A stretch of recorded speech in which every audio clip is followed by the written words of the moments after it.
मुरूम गेल्यानंतर चेहऱ्यावरती खड्डे राहणं ही अनेकांची मोठी समस्या असते. यामुळे चेहऱ्याचं सौंदर्य कमी झाल्यासारखं वाटतं आणि आत्मविश्वासावर देखील परिणाम होतो. आज आपण चेहऱ्यावरील खड्ड्यासाठी एक लोकप्रिय आणि घरगुती उपाय जाणून घेणार आहोत. यासाठी आपल्याला 1 चमचा कोरफडीचा ताजा गर लागणार आहे. 1 चमचा कोरफडीचा ताजा गर घ्यायचा आहे आणि त्यामध्ये काही थेंब गुलाब जल मिसळायचं आहे.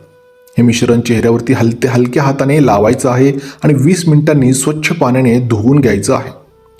कोरफडीमध्ये ॲलोईन आणि पॉलिसॅकराइड आणि त्वचेला मॉइश्चर देणारे नैसर्गिक घटक आढळतात, जे त्वचेचं आरोग्य सुधारायला फार मदत करतात. यासोबत भरपूर पाणी प्या, व्हिटॅमिन सी युक्त फळांचा आहारामध्ये समावेश करा, रोज सनस्क्रीनचा वापर करा आणि एक गोष्ट लक्षात ठेवा, एकदा तयार झालेले खोल मुरुमांचे खड्डे घरगुती उपायांनी पूर्णपणे भरून निघतात असं नाही. घरगुती उपाय त्वचेचे आरोग्य सुधारायला फार मदत करतात, पण खोल खड्ड्यांसाठी त्वचारोग तज्ज्ञाकडून उपचार जसं की मायक्रोक्रोनेडलिंग, केमिकल पील किंवा लेझर उपचार हे अधिक प्रभावी ठरू शकतात. नवीन उपाय करण्यापूर्वी पॅच टेस्ट करायला अजिबात विसरू नका. व्हिडिओ आवडला असेल तर व्हिडिओला लाईक करा, व्हिडिओला शेअर करा आणि चॅनलला देखील सबस्क्राईब करा.